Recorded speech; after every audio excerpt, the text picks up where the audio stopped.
And hello, folks. We are here with Dylan Bryan, one of the most known players from the competitive scenario.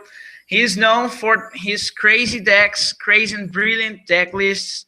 And he is right now the leader in the U.S. and Canada championship point ranking, and he's gonna talk with us a little bit about the game and his experiences with it.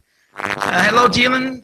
Please introduce yourself for Brazilian people who doesn't know you very well as the U.S. people do. Hey guys, I'm Dylan Bryan. As Renato said, I'm known for making crazy decks like Flareon, Donphan, and taking them to events. Outside of Pokemon, I'm a college student at Rutgers University going for engineering. Um, yeah, that's pretty much it. Okay, thank you. First of all, I would like to know for how long have you been playing Pokemon, and when and how was your first contact with the game? Sorry, I only got the first part of that. You asked how long I was playing, and what was the second part? You started to break up a little bit. When and how was your first contact with the game? My first deck in the game? Contact. My first contact. Yeah.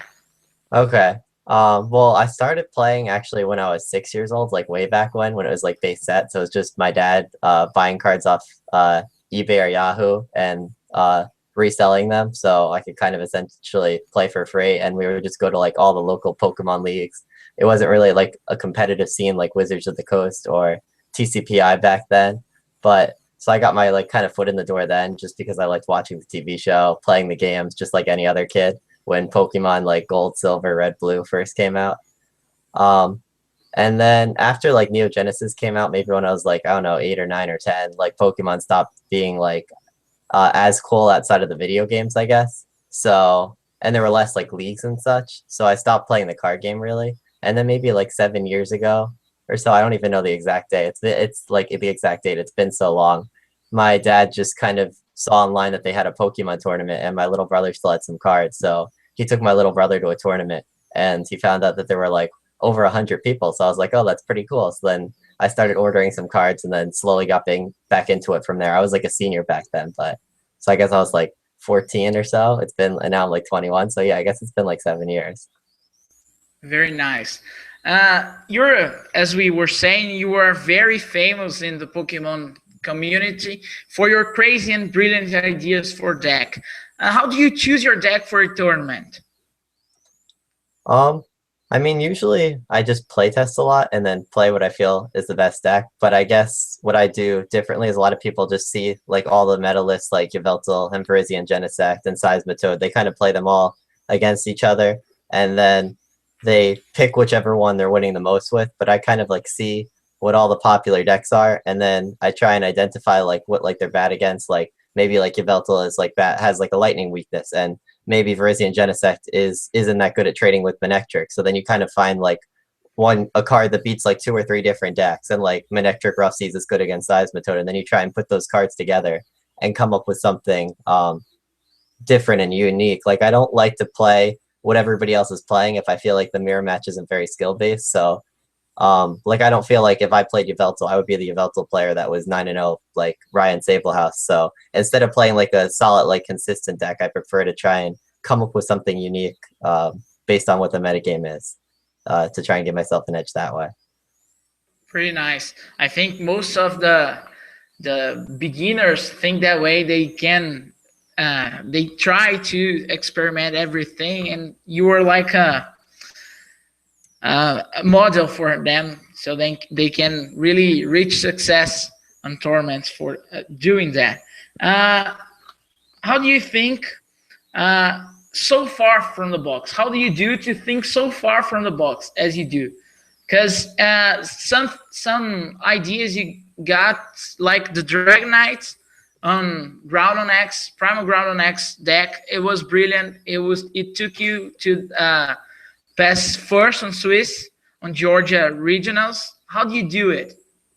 I mean, it wasn't all like just, my ideal. Like, I bounced ideas. I bounce ideas off with friends. Like once you get into the game and you have like a solid, like I guess testing group, you might have like a good idea, but to like really flesh it out and make the list like really consistent and streamlined, it helps a lot to have other good players in the game that you know won't like leak lists and such that can give you good advice and help steer you in the right direction. Be like, oh yeah, that idea seems really good, but maybe you should try swapping out this card for that card. But the other thing is when you're new to the game, it is just better to kind of, at least for like the first like few months or so, stick with what's winning and really understand the concepts behind why this deck won and like what this person was thinking when they made each card choice. Because I just kind of have like a list of metagame decks in my head, and then I'm like, okay, I have to beat like maybe these 5 or 6 decks. Like this past regionals was like Seismitoad, both Rayquaza decks, like Trevenant, a lot of different things with Raichu, etc. And then I liked Groudon as a deck because I felt like when it set up, it was very hard for Seismitoad and Manectric decks to interact with it, which is a very large portion of the field. So then I just needed another card to be able to fix a lot of the other matchups and to give me an advantage in the mirror matchup. And then when going through all the cards and talking with friends, and that card was Dragonite. And then together we made a pretty good list that was really consistent. So, but it's hard for Nice. newer players.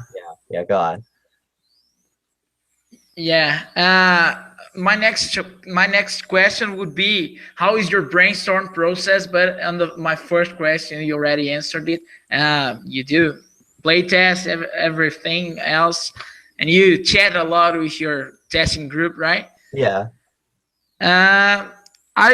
I would ask you also, how do you test your list? But this question also you already answered, so I'm passing to the next question. Okay. That is more of a general question we do to every known player.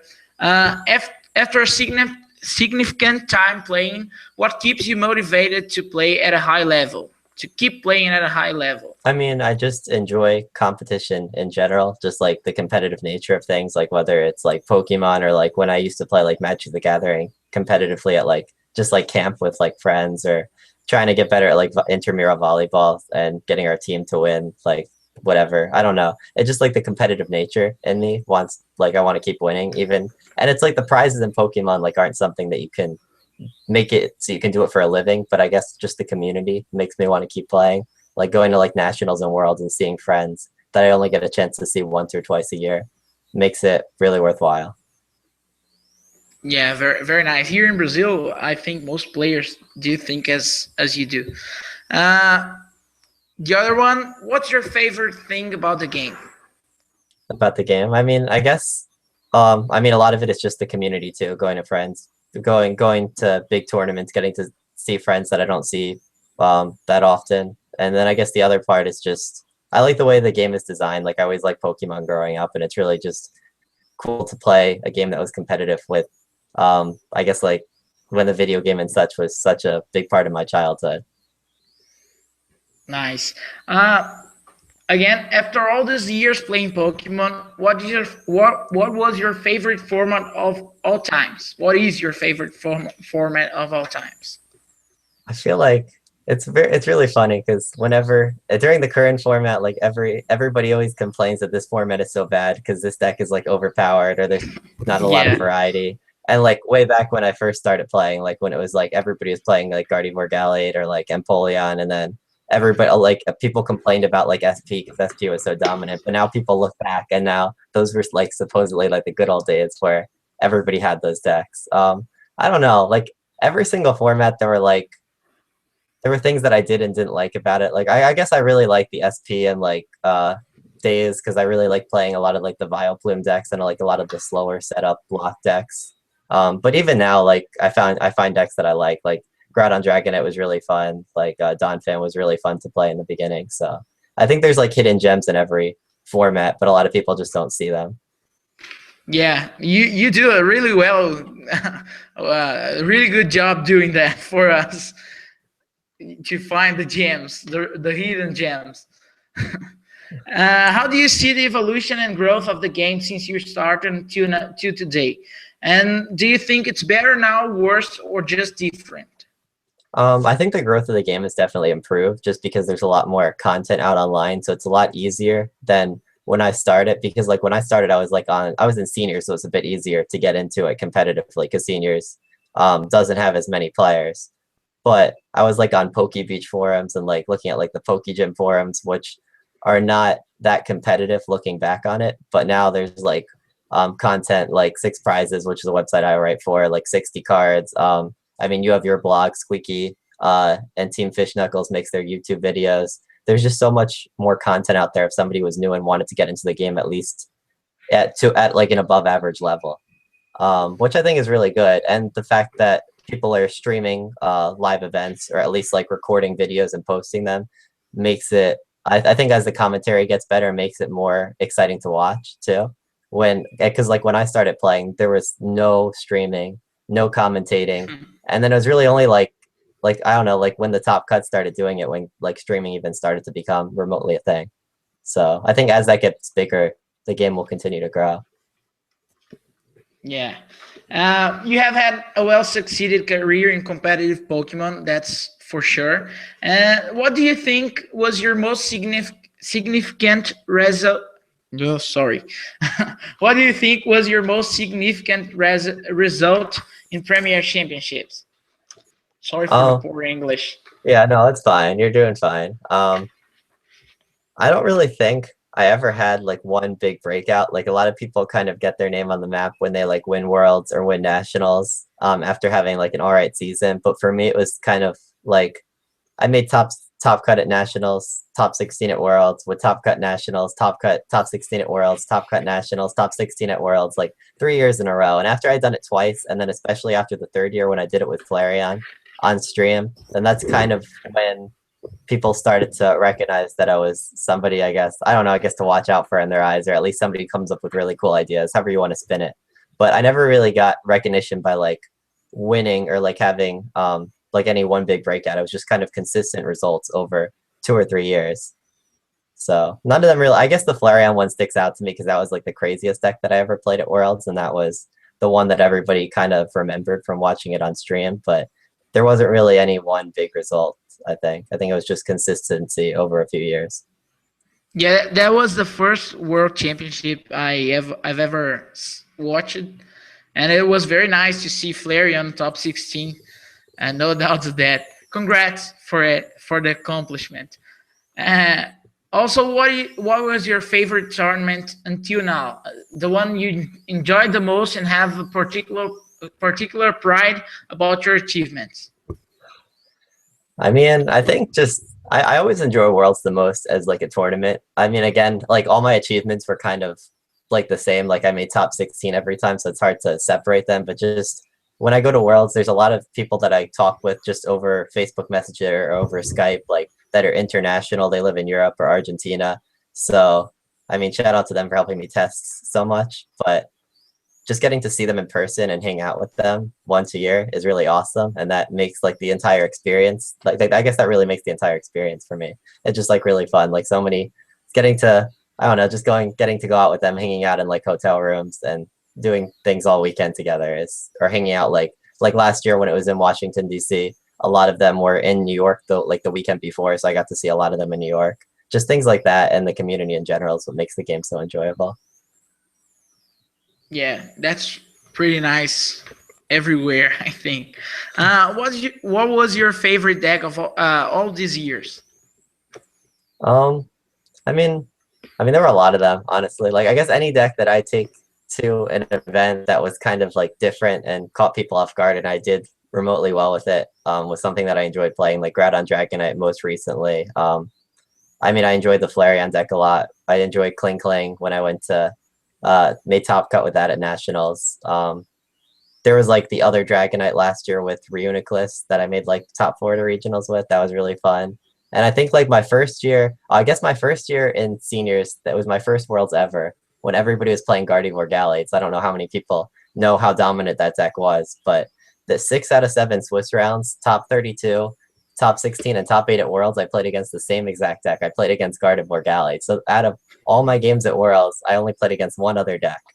And then I come up with my own like Scissor Electro deck that nobody was really playing at the time. Something similar won juniors with like the Toxic Croak, Scissor Electrode Intimidation thing, but as a senior, like as a 14-year-old, I'd come up with something that I thought was unique, just like kind of like by myself, and did really well with it. So that, I guess that meant something to me. That made me think like I could, I guess, like do well in this game if I keep improving, even when I move up to Masters. Yeah, really nice. I didn't know about that. Uh, Back to today's game plan. What do you think about the game right now? What do you think about the trump card being banned, and what do you think it's gonna change in the foreseeable future? I mean, I think the trump card ban is in general good, but whether it was, I mean, I just kind of like take it what it is. Like whether you are happy or upset that trump card got banned, like there's nothing you can really do about it, so you just kind of accept it. But I just think, I don't know, the biggest reason that I'm happy it was banned was just because I felt like decks like Executor and Seismitoad were very degenerate, and not having, I don't know, I don't think Pokemon Imagine when they printed the card, like people just reusing and cycling even like 12 crushing hammers, even though I had a lot of success with Executor myself. So I think now Night March got like a really big boost. Like I think Night March is like the scariest deck. I'm not saying that I would play it for nationals because that's a big target on its head, but just playing some games with Night March, it's like now they can't just Quaking Punch and trump card you. If you have a very strong battle compressor turn, like with 3 battle compressors, you can just Night March and kill 3 Seismitoads and win. It doesn't matter if you can't use items. I mean, even if they play Donphan against you, if you draw a bunch of Lysanders, you can still win. So I think that Night March is the best deck, but a lot of people realize this, like just from talking with people and seeing the post on Burbank. So the format will like kind of revolve around Night March, decks that beat Night March and decks that are decent against those decks. At least until like a metagame starts to develop, maybe after US Nationals. But I think in the beginning, it's just going to kind of revolve around Night March and beating Night March. So I think you're going to find a gem to beat Night March this time. Yeah, beat Night March, and I mean, but you don't want to just find a deck to beat Night March. It's not like you're gonna go into nationals with 9 rounds and you're gonna play against Night March 7 out of 9 rounds. Like people are gonna play other things. Like a lot of people believe that Donphan has a good Night March matchup, for example. So because like you can hit and run to robo substitutes. So if you beat Night March, but then you lose to all the people playing Donphan, then you might as well just like play Night March yourself, I guess. I don't know. You have to like build a deck with Night March in mind. But then also stand a good chance against all the other decks that people are trying to beat Night March with, if that makes any sense. Like counter Night March and counter the counters to Night March. Yeah, that was actually the strategy behind the Brazilian deck, Brazilian champion, the deck that went first in Brazilian Nationals. He thought with himself that he had to beat whatever beats Seismitoad. So, and he went like 7-1-1 on Swiss, and then he ended up like 10-1-1. Very nice. Thinking very hard to beat whatever beated Seismitoad, and Seismitoad with a 1/1 ground primal ground online on Landorus bats. You know, it's like the same way of thinking, and it took him very far on the championship. What do you like the most in the actual format? I mean, in the actual format, I haven't really put that much time. Like, I don't know what I'm going to play for nationals. Some people ask me what I want to play for worlds, and like I'm like, I don't even know what I want to play for nationals yet. How am I supposed to know what I want to play like 2 months from now? But I guess I just spend a lot of time testing Night March, like seeing what Seismitoad is like without trump card, like testing like updated versions of Donphan, just testing the decks that everybody's hyping and kind of seeing how they interact with each other. Like just because everybody says a card is really good doesn't mean it's actually that good. Like when Gengar Prime first came out, Gengar Primes were like $30 each, and the Gengar Prime like Lost World concept was never a very good deck. Like that's going like a while back. So it's like just because Burbank says Night March is really good, they might not be right. You have to test it yourself. But I do think it really is really good. But just like seeing how the decks that are being hyped interact with each other that way, and then combining that knowledge with like the knowledge from the national results this weekend and next weekend, Mexico, Canada, Hong Kong, and I think there's another one that I'm forgetting. Maybe it was Malaysia, I don't know. But just like combining that knowledge with the knowledge of the results, and hopefully I'll be able to come up with something really cool for nationals. I guess we'll see. But or I'll just play. Maybe I'll play a boring deck for once. Please don't. It will be nice to see. So you said you were preparing for nationals and world championships, and how is it going, the preparation? You've tested a lot of Night March and Donphan, but how's it going? In the TCG online, Lysander trump card was just banned like last Monday, so now it starts to get a really meta game for the US championship. So how you're preparing for that? I mean, Worlds I haven't really thought about yet at all. I'm just gonna see like what happens at Nationals, because like somebody's gonna come up with something crazy at Nationals. It always happens, whether it's me or somebody else, and that's gonna influence. Usually it is you, right? Yeah, I mean, I don't know. Ross usually has some good ideas. Last year, a lot of people played Pyroar. I did as well, but like Pram's build of Pyroar was a lot different than mine, and that was the one that got like really popular and the one that everybody was testing against because he had more success. So I don't know. Other people, the Garbodor Raichu thing that Brendan Salazar won with, the Kling Kling thing that John Roberts won with. Other people have cool stuff too. But I'm really just looking at Nationals right now. But think that the results of like US Nationals, like what decks people bring, is going to be influenced by Canadian Nationals the week before. Like when there was an emergency ban, I think a year or two ago, with the whole Sableye thing, letting you go first and like running through your whole deck and turn one of them with Uxie, they rotated to Heart Gold, Soul Silver on. Yeah, this was like a few years ago. This was more than a couple of years ago. Yeah, I didn't even play this format. I don't know what you're talking about. Yeah, basically, like around the same time that Trump card was banned now, there was an emergency rotation, but instead of just banning one card, they actually just rotated a bunch of sets right before Nationals. So then people had no idea what was good. Like all the SP and stuff that was played before was just not even legal anymore.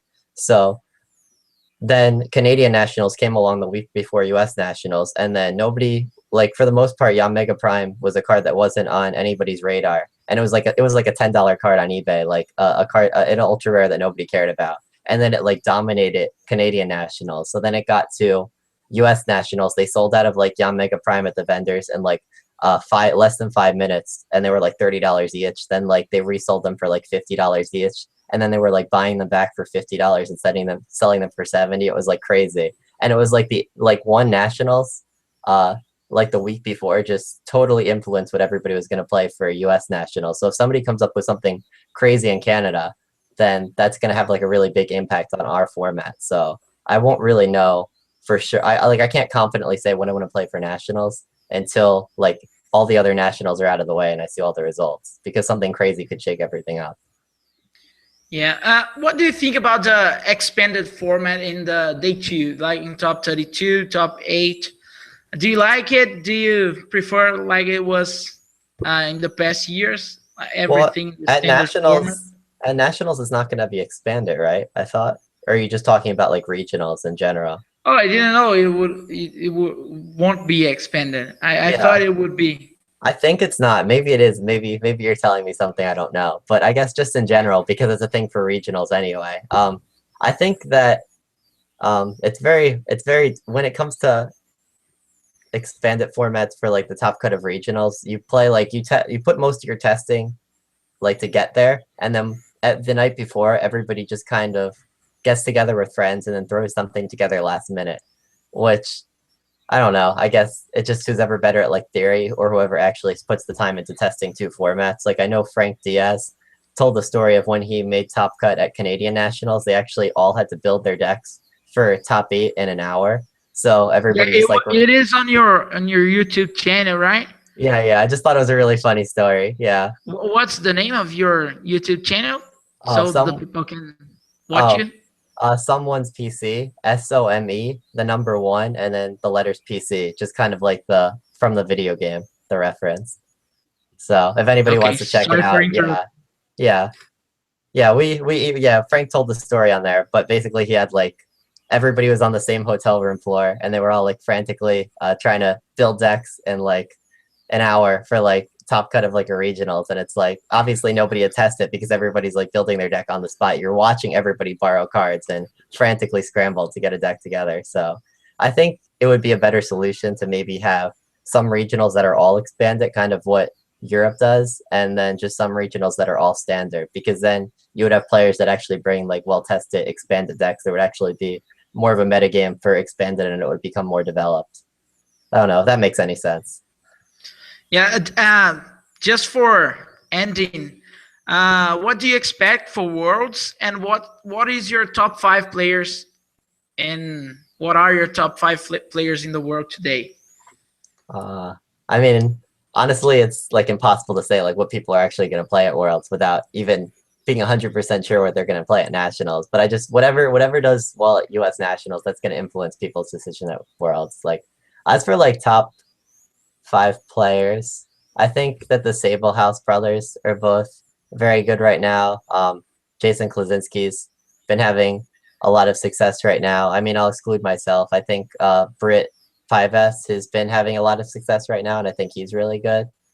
And my friend Russell Lepar hasn't been playing, I guess, like that much like Pokemon competitively, but he plays like a lot of other card games competitively, and like in the past, and he's had like a lot of success recently, like kind of like caught up with a lot of the top players in only like a year or so. So I think he's really good, and he just hasn't had like enough like Worlds and Nationals opportunities to have like a chance to win. Like some people have won like Nationals or Worlds, but they've been playing this game for like 10 or 11 years, and he like played in Nationals last year and like made top 16 and has like had a lot of success in a short period of time. Ryan Sablehouse has won like so many regionals, like it's only and like done well at Nationals. It's like only a matter of time before he wins like a world championship or at least like make top cut. So I think all those people are players to watch out for, but it's really hard just to make like a top 5 list. Like honestly, anybody that has like that many championship points and gets up there is like and like plays competitively, has like a solid circle, like is somebody to watch out for. Ross too. Ross also comes up with a lot of cool stuff.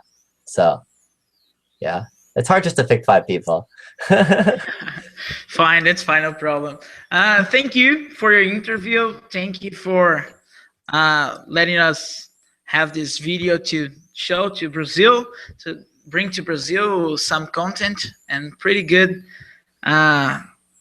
Pokemon chat. It was really nice of your part, and we are really happy to be the blog that can bring it to Brazil. Thank you. Glad I could help you guys out. Thank you for putting more content out there, and good luck with your blog. Thank you. Cheers.